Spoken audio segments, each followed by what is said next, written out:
গত 2 দশকের মধ্যে সবচেয়ে খারাপ সময় যাচ্ছে ভারত বাংলাদেশের সম্পর্কে। নিরাপত্তাহীনতায় দুই দেশের রাষ্ট্রদূতেরা একাধিকবার আক্রমণ হয়েছে কূটনৈতিক মিশনগুলোতে। দক্ষিণ এশিয়ার রাজনীতিতে এর ভয়াবহ প্রভাব পড়তে পারে উল্লেখ করে বিশেষজ্ঞরা বলছেন দ্রুত সময়ের মধ্যে এর সমাধান করতে হবে। ভারতের রাষ্ট্রদূতকে তলব করে যেসব উদ্বেগ জানানো হয়েছে সে বিষয়ে ভারত সরকার প্রত্যাশিত উদ্যোগ নেবে বলে আশাবাদ জানান বাংলাদেশ সরকারের পররাষ্ট্র মন্ত্রণালয়ের পাবলিক ডিপ্লোমেসি উইং এর মহাপরিচালক। বাকিটা জানাচ্ছেন সুফিয়ান ফারাবি। ক্রমেই অস্বাভাবিকভাবে অবনতি ঘটেছে ভারত বাংলাদেশের কূটনৈতিক সম্পর্কে। দুদেশের সরকার পর্যায়ে প্রচেষ্টা অব্যাহত থাকলেও থামানো যাচ্ছে না অপ্রীতিকর ঘটনা। বাংলাদেশে ধর্ম অবমাননার অভিযোগে হিন্দু যুবকের মৃত্যুর ঘটনাকে অজুহাত করে দিল্লিতে বাংলাদেশ হাইকমিশনে হামলা চালিয়েছে উগ্র হিন্দুত্ববাদীরা। কলকাতায় হয়েছে বিক্ষোভ, ভাঙা হয়েছে শিলিগুড়ির ভিসা সেন্টার। মঙ্গলবারও দিল্লির বাংলাদেশ হাইকমিশনের সামনে বিক্ষোভ হয়েছে, ফলে মিশনগুলোতে ভিসা কার্যক্রম পুরোপুরি বন্ধ। এদিকে ওসমান হাদির মৃত্যুর পর চট্টগ্রামে ভারতীয় উপ হাইকমিশনে বিক্ষোভ হয়েছে। পর্যাপ্ত নিরাপত্তা ব্যবস্থা নেওয়া হলেও ভিসা কার্যক্রম বন্ধ রেখেছে ভারত। অন্যদিকে গত 10 দিনে 2 বার এবং এই সরকারের আমলে মোট 6 বার ভারতীয় হাইকমিশনারকে তলব করা হয়েছে। ঢাকার দূতকেও ডাকা হয়েছিল সাউথ ব্লকে। আন্তর্জাতিক সম্পর্ক বিশ্লেষকরা মনে করেন বাংলাদেশের নির্বাচনকে সামনে রেখে সম্পর্কে এমন টানাপোড়েন প্রত্যাশিত নয়। এটা খুবই উদ্বেগের সময়। উভয় পক্ষ বক্তব্য ও বিবৃতির মাধ্যমে সম্পর্ককে কিছুটা জটিল করেছে। নির্বাচনকে সামনে রেখে এমন সম্পর্ক কোনোভাবেই কাম্য নয়। ধারণা করা হচ্ছিল নির্বাচনের সময় ঘনিয়ে এলে সম্পর্কের টানাপোড়েন কমে আসবে, কিন্তু সেটা হচ্ছে না। ভারত যখন চাচ্ছে বাংলাদেশে আগামী নির্বাচিত সরকারের সঙ্গে কাজ করতে, তখন সম্পর্কে আরও অবনতি লক্ষ্য করা যাচ্ছে। অবসরপ্রাপ্ত রাষ্ট্রদূত মাহফুজুর রহমান মনে করেন আলোচনার মাধ্যমে সমস্যার সমাধান করতে ব্যর্থ হয়েছে সরকার। এই আলোচনার মাধ্যমে সম্পর্ক উন্নয়নের পাশাপাশি শেখ হাসিনাকে ফিরিয়ে আনার দুয়ারও খুলতে পারে। যদি শুভবুদ্ধি থেকে থাকে তাহলে তার কোনোভাবেই এই সম্পর্কের অবনতির দিকে যাওয়া উচিত না। কারণ সম্পর্কের অবনতি হলে কেউই বেনিফিটেড হই না আমরা। আপনি যদি মনে করেন যে একটা কূটনৈতিক নোট পাঠিয়েছেন তাতেই আপনার কাজ শেষ হয়ে গেছে, সেটা ঠিক না। এটা ঠিক থাকতো যদি দুদেশের মধ্যে সম্পর্ক স্বাভাবিক পর্যায়ে থাকতো, কিন্তু দুদেশের মধ্যে সম্পর্ক তো স্বাভাবিক পর্যায়ে নাই। ভারত বাংলাদেশের সম্পর্ক নিয়ে দীর্ঘদিন ধরে কাজ করা রাজনৈতিক বিশ্লেষক ও স্ট্র্যাটেজি অ্যানালিস্ট রামান্দা সেনগুপ্ত মনে করেন সম্পর্ক অবনতির পেছনে দায় আছে সোশ্যাল মিডিয়ার। মূলধারার গণমাধ্যমকে দায়িত্বশীল ভূমিকা পালনের মাধ্যমে এই পরিস্থিতি উন্নতিতে ভূমিকা রাখতে হবে। এমন পরিস্থিতিতে মিডিয়ার ভূমিকা খুবই গুরুত্বপূর্ণ। আমরা সামাজিক যোগাযোগ মাধ্যমে অনেক অপতথ্য দেখি, অনেক ক্ষেত্রে এটি প্রভাবিত করে। দুই দেশের পক্ষ থেকে এ বিষয়ে একসঙ্গে কাজ করা উচিত। সেই সাথে মূলধারার গণমাধ্যমকে আরও বেশি দায়িত্বশীল হওয়া সময়ের দাবি। সেই সাথে সম্পর্ক উন্নয়ন করতে শেখ হাসিনার রাজনৈতিক বক্তব্য বন্ধ করার পরামর্শ দিলেন এই বিশ্লেষক। Not allow her to make too many political statements while she is here. ভারতের উচিত শেখ হাসিনাকে কথা বলতে না দেয়া। তার পক্ষ থেকে রাজনৈতিক বক্তব্য আসা উচিত না। ভারত সরকার এই বিষয়টি গুরুত্ব সহকারে দেখতে পারে। এদিকে বাংলাদেশ সরকার আশা করে রাষ্ট্রদূতকে তলব করে যেসব বিষয়ে উদ্বেগ জানানো হয়েছে সে বিষয়ে ভারত সরকার প্রত্যাশিত উদ্যোগ নেবে। গতকাল যেমন প্রতিবাদ হয়েছে, আজকেও তেমন প্রতিবাদ হয়েছে। এটা জেনেই সেই প্রেক্ষিতেই আজকে এই তলবের ঘটনা ঘটে এবং সেখানে গভীর উদ্বেগ প্রকাশ করা হয়। এবং তারা আমাদেরকে আশ্বস্ত করেছেন যে এরকম তারা যথাযথ পদক্ষেপ নেবেন। দুই দেশেরই সাধারণ মানুষই দ্রুত সময়ের মধ্যে এই সংকটের সমাধান চান। ভিসা আপনারা জানেন অলরেডি বিভিন্ন মিডিয়াতেও। সুফিয়ান ফারাবি, ৭১, ঢাকা। ভারতের নয়াদিল্লিতে বাংলাদেশ হাইকমিশনের সামনে আজও বিক্ষোভ করেছে উগ্র হিন্দুত্ববাদীরা। বিক্ষোভের এক পর্যায়ে পুলিশের ব্যারিকেড ভেঙে হাইকমিশনে ঢোকার চেষ্টা করে তারা। এই সময় লাঠিচার্জ করে বিক্ষোভকারীদের ছত্রভঙ্গ করে দেয় পুলিশ। এদিকে কলকাতাতেও বাংলাদেশ উপ হাইকমিশনের সামনে বিক্ষোভ করেছে হিন্দুত্ববাদী বেশ কটি সংগঠন। ওরিসুল ইসলামের প্রতিবেদন। ভারতের নয়াদিল্লিতে বাংলাদেশ হাইকমিশনের সামনে আজও বিক্ষোভ করেছে উগ্র হিন্দুত্ববাদী সংগঠনগুলো। হিন্দু সম্প্রদায়ের উপর নির্যাতনের অভিযোগ তুলে গত কয়েকদিন ধরেই এই বিক্ষোভ করছে তারা।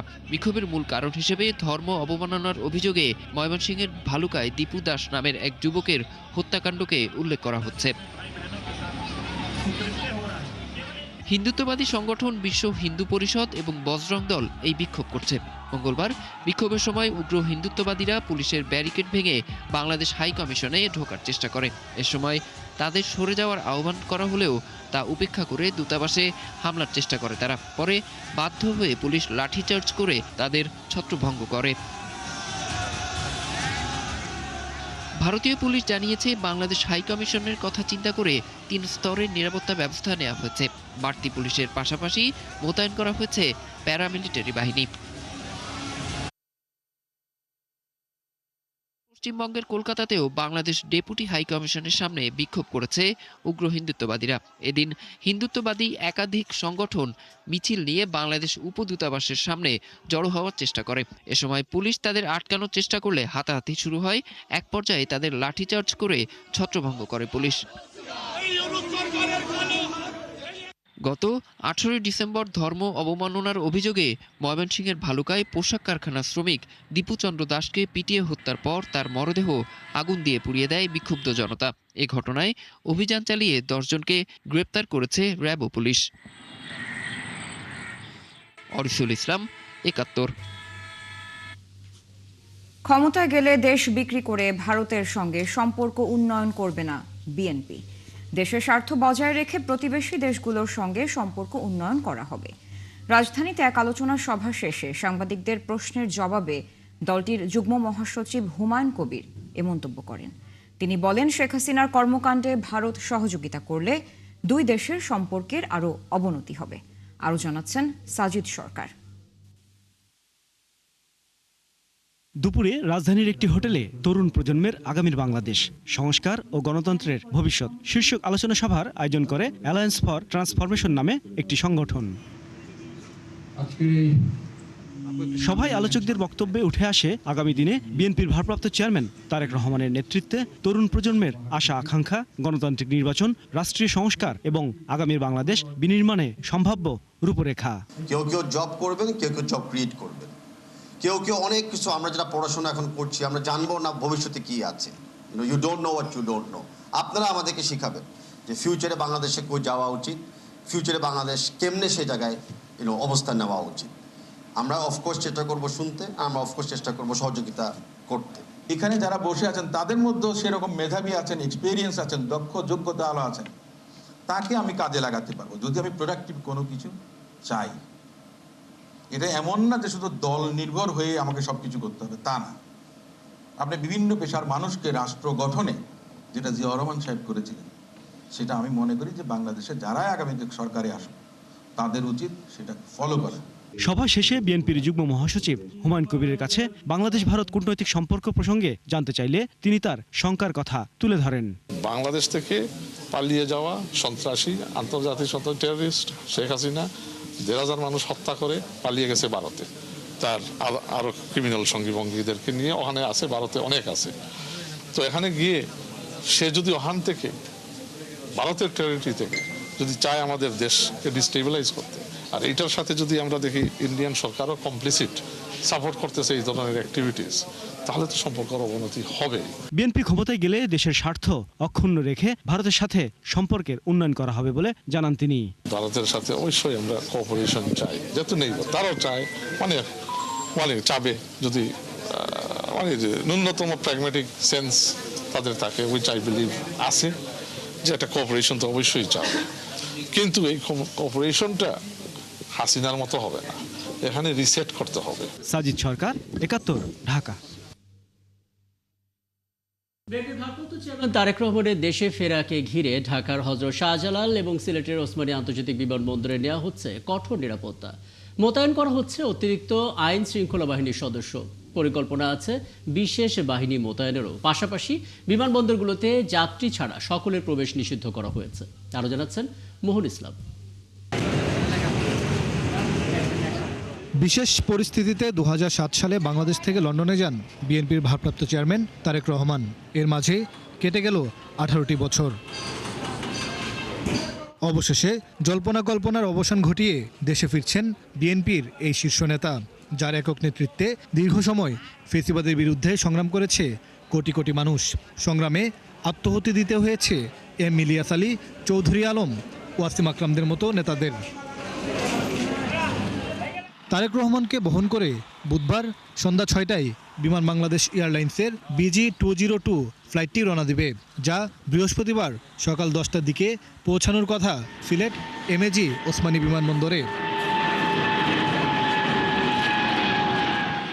পরে আধা ঘন্টার বিরতি শেষে 11:45 বিমানটি অবতরণ করবে ঢাকার শাহজালাল বিমানবন্দরে। ফ্লাইটে তারেক রহমানের সাথে থাকবেন তার মেয়ে জাইমা রহমান, স্ত্রী জোবাইদুর রহমান এবং দলটির কয়েকজন নেতা।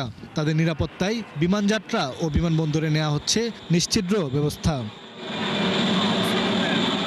এরই মধ্যে ফ্লাইটের ক্রুদের অতীত ও পারিবারিক পরিচয় শনাক্তে কাজ করছে গোয়েন্দারা। 2 জন ক্রুকে দায়িত্ব থেকে সরিয়ে নতুনদের নেওয়া হয়েছে। আর বিমানবন্দর 2টিতে মোতায়েন করা হচ্ছে অতিরিক্ত আইনশৃঙ্খলা বাহিনীর সদস্য। ওই দিন জনসাধারণের প্রবেশ নিষিদ্ধ করা হয়েছে সেখানে। বিশেষ অপারেশনাল ও নিরাপত্তাজনিত কারণে আগামী 24 ডিসেম্বর 2025 তারিখ সন্ধ্যা 6টা থেকে 25 ডিসেম্বর 2025 তারিখ সন্ধ্যা 6টা পর্যন্ত বিমানবন্দর এলাকায় নির্ধারিত যাত্রী ব্যতীত সকল সহযাত্রী ভিজিটর প্রবেশ সম্পূর্ণরূপে নিষিদ্ধ থাকবে। বিমানবন্দরের নিরাপত্তা তো আমরা এমনিতেই মেনটেন করি, আর এখানে আমরা কোনো ক্রাউড প্রত্যাশা করছি না, কারণ রাজনৈতিক দল সমূহের বা রাজনৈতিক সমর্থকদের তাদের কোনো প্রোগ্রাম এখানে নাই। সেটা সরকারি সিদ্ধান্তের প্রেক্ষিতে নিয়োজিত হবে প্রয়োজন হলে। এখন পর্যন্ত তারেক রহমানের ফ্লাইট ঘিরে কোনো নিরাপত্তার ঝুঁকি দেখছে না বেসামরিক বিমান চলাচল কর্তৃপক্ষ বেবিচক। মোহন ইসলাম, 71, ঢাকা। বিএনপির ভারপ্রাপ্ত চেয়ারম্যান তারেক রহমান ফিরছেন 25 ডিসেম্বর বৃহস্পতিবার সকালে। 17 বছর পর তার এই প্রত্যাবর্তনকে স্মরণীয় করে রাখতে দলীয়ভাবে চলছে প্রস্তুতি। পূর্বাচলের 300 ফিটে তাকে সংবর্ধনা দেওয়া হবে। সেখানে চলছে মঞ্চ তৈরি সহ যাবতীয় কাজ। সেখানে আছেন আমাদের সহকর্মী মোহাইমিনুল অপু। বাকি তথ্য জানতে যুক্ত হচ্ছি তার সাথে।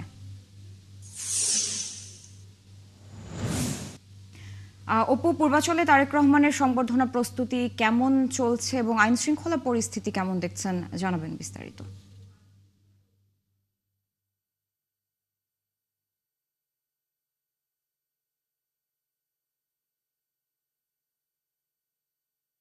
কিন্তু চলছে। আমরা সারাদিন ব্যাপী এখানে দেখেছি যে মঞ্চ তৈরির কাজটি, যেটি কিন্তু অনেকটাই শেষের দিকে, এখন শুধু সাজসজ্জার যে বাকি কাজগুলো রয়েছে সেগুলো রয়েছে। এবং পাশাপাশি আপনি যে নিরাপত্তার কথা বলেছেন, এই মঞ্চকে কেন্দ্র করে কিন্তু চারিপাশে আমরা নিরাপত্তা ব্যবস্থা দেখেছি।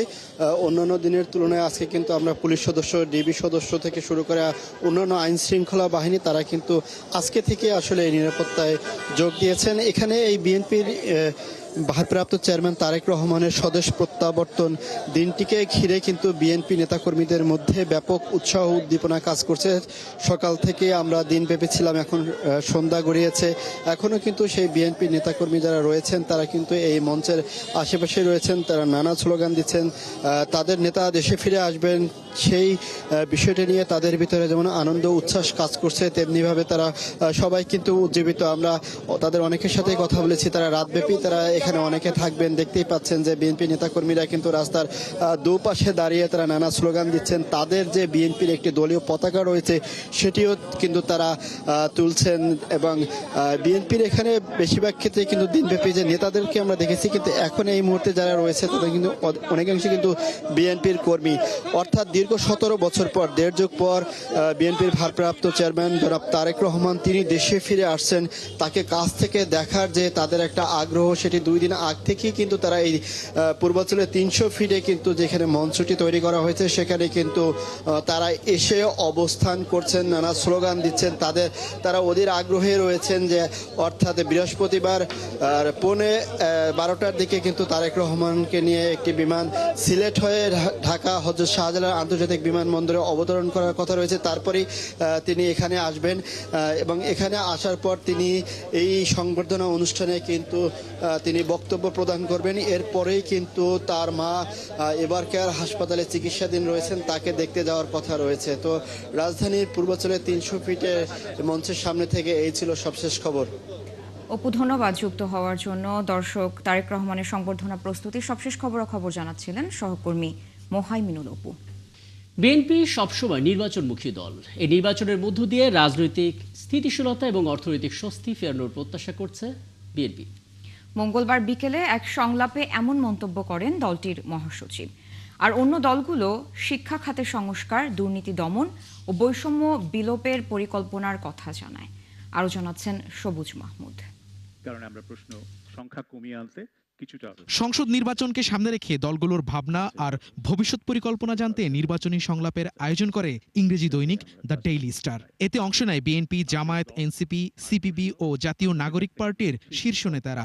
তুলে ধরবেন, সেটার জন্য 10 মিনিট করে প্রত্যেকে সময়। বিএনপি মহাসচিব মির্জা ফখরুল ইসলাম আলমগীর বলেন, অর্থনীতিকে স্বয়ংসম্পূর্ণ করতে বিএনপির সুস্পষ্ট পরিকল্পনা রয়েছে। পরিকল্পনাগুলো আমরা নিয়েছি, এই পরিকল্পনাগুলো বাংলাদেশে নিশ্চয়ই আমরা মনে করি যে ক্রাইসিসটা কাটিয়ে উঠে আমরা এমন একটা জায়গায় যেতে পারবো। এটা আমি জানি একদিনে সম্ভব নয়, দুদিনে সম্ভব নয়, কিন্তু 5 বছরে আমরা পর্যায়ক্রমে সেই জায়গায় পৌঁছতে পারবো যে জায়গায় গিয়ে আমরা একটা স্থিতিশীল জায়গায় দাঁড়াতে পারবো। ক্ষমতায় গেলে শিক্ষা খাতে বাজেট 6% উন্নীত করা, কারিগরি শিক্ষার প্রসার এবং নারী ও কৃষকদের বিশেষ সুরক্ষা নিশ্চিত করতে চায় জামাতে ইসলামী।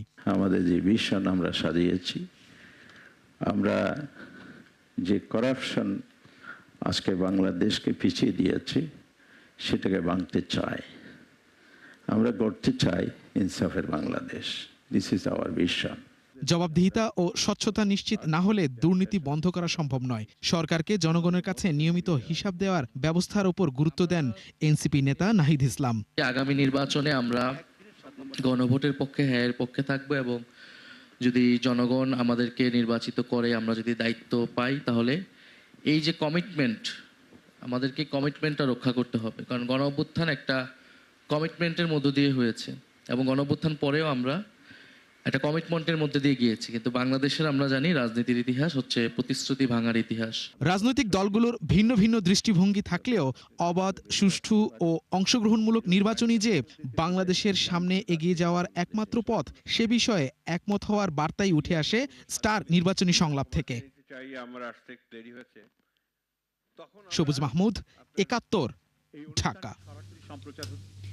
অবাধ ও সুষ্ঠু নির্বাচন করতে মাঠ প্রশাসনের কাছে সাহস চাইলেন প্রধান নির্বাচন কমিশনার এএমএম নাসির উদ্দিন।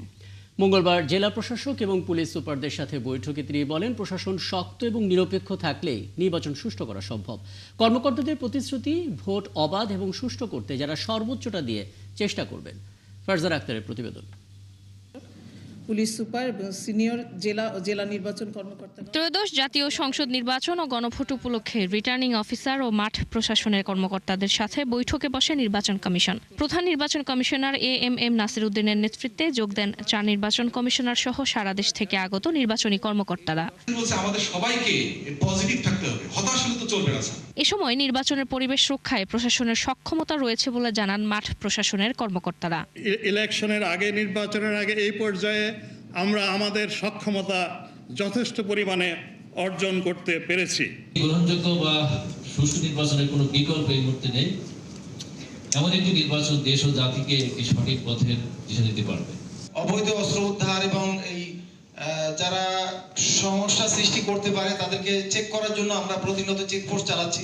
নির্বাচন কমিশনার আবুল ফজল মোহাম্মদ সানাউল্লাহ বলেন, ময়মনসিংহে হিন্দু সম্প্রদায়ের একজনকে পুড়িয়ে মারার মতো অনাকাঙ্ক্ষিত ঘটনা রোধে প্রশাসনকে সতর্ক থাকতে হবে। আপনারা দয়া করে একটু মাঠে বেশি যাবেন, এটা আমার বিনীত অনুরোধ। অফিস কেন্দ্রিক হয়ে যান না।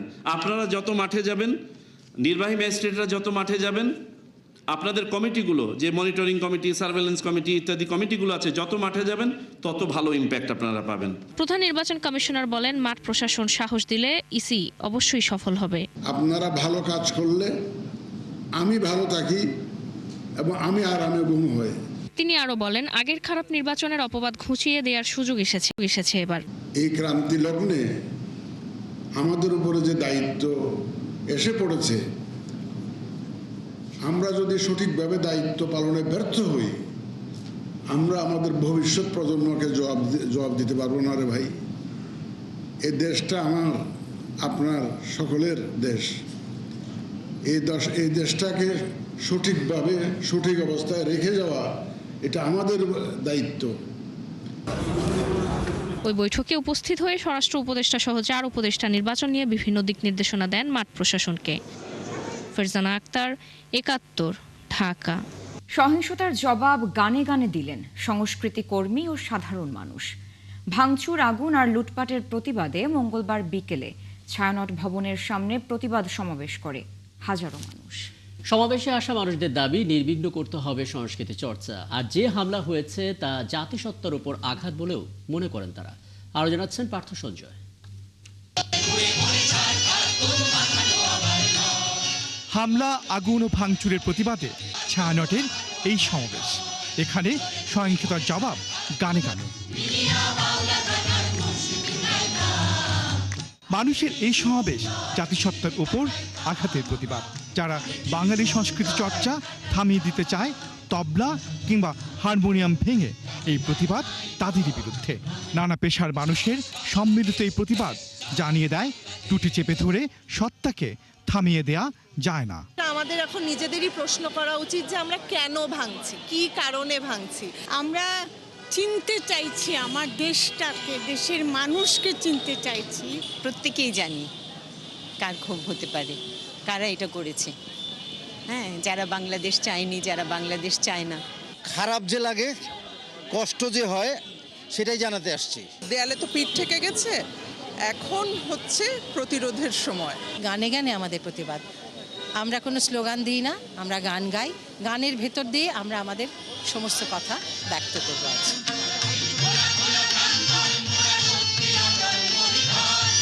ঝঞ্ঝার মতো উদ্দাম কিংবা আলোয় আলোয় মুক্তির প্রার্থনার সুরে সুরে মুখর হয়েছে সমাবেশ। দীপ্ত কণ্ঠে শানিত শপথে শোনা গেল সুন্দর ফিরবে। এই তবলা, বায়া, এই হারমোনিয়াম ভেঙেছে, হাজারো হাজারো লক্ষ লক্ষ আবার হারমোনিয়াম চলে আসবে, গান হবে। ছায়ানট কিন্তু তার লক্ষ্যে স্থিরভাবেই কিন্তু এগোচ্ছে, যে কোনো ধরনের আঘাত আসুক না কেন। সংস্কৃতির উপর আঘাত মানে আমাদের জাতিগত যে চেতনা, তার উপরে কিন্তু একটি আঘাত। আমার অনেকগুলো বোর্ড পড়েছে যেখানে আমাদের নিজেদের কাজ ছিল, যেখানে আমরা নিজেরা সৃজনশীলতা কাজে লেগে কবিতা টবিতা লিখেছি। যারা এখন আছে তারা যদি সবাই একসাথে রুখে দাঁড়ায়, তাহলে অবশ্যই আমরা যারা স্কুলের বিরুদ্ধে আমার এরকম অন্যায় কাজ করেছে তাদের বিরুদ্ধে প্রতিবাদ জানাতে পারবো। বাংলাদেশে এই ধরনের ঘটনা ভবিষ্যতে যেন আর না হয়, সেটার জন্য আমরা সরকারকে দাবি জানাইতে চাই। ছায়ানট সহ, উদীচী সহ যত সাংস্কৃতিক সংগঠন আছে, আমরা আমাদের কর্মকাণ্ড ঠিক মতন চালিয়ে যেতে পারবো। গান শেষে ছায়ানট সভাপতি ডাক্তার সারুর আলী আহ্বান জানান, নিরাপত্তাহীনতার অবসান ঘটিয়ে সংস্কৃতির যাত্রা যেন নির্বিঘ্ন করা হয়। জাতিসত্তা ও সংস্কৃতি সুরক্ষায় সমাজকে সক্রিয় করে তুলবে। নিরাপত্তাহীনতার অবসান ঘটুক, বাঙালি সংস্কৃতির যাত্রা পথ নির্বিঘ্ন হোক। বলা হয়, আঘাত যত আসবে প্রতিবাদ শতগুণ হবে। পার্থ সঞ্জয়, ৭১, ঢাকা। আসন্ন নির্বাচনের আমেজ বইছে ফেনীতে, তবে ভোটের দিনে পরিবেশ ও নিরাপত্তা নিয়ে শঙ্কায় আছেন জেলার নারী ভোটাররা। সম্প্রতি দেশের চলমান সহিংসতায় উদ্বিগ্ন তারা। বলছেন, স্বচ্ছ নির্বাচন করতে হলে আগে নারীদের নিরাপত্তা নিশ্চিত করা দরকার। পাশাপাশি নারীদের অধিকার, শিক্ষা, স্বাস্থ্যসেবা এবং কর্মসংস্থানের সুযোগ বাড়ানোর দাবিও জানিয়েছেন অনেকে। জয়ুলক মিলুর তথ্য এবং ছবিতে বিস্তারিত। পোস্টার, সভা, সমাবেশে জমে উঠেছে ফেনীর নির্বাচনী প্রচার। সম্ভাব্য প্রার্থীরা ব্যস্ত ভোটারদের মন জয়ের, বিশেষ করে নারী ভোটারদের সিদ্ধান্তের দিকে মনোযোগী তারা। তবে জেলার নারীরা এবারে নির্বাচনকে দেখছেন ভিন্নভাবে। সচেতন ভোটাররা এবার শুধু রাজনৈতিক প্রতিশ্রুতি নয়, চান জীবনের নিরাপত্তা, শিক্ষা আর কর্মসংস্থানের ব্যবস্থা। তবে তারও আগে নারীরা চাইছেন একটি সুষ্ঠু নির্বাচন।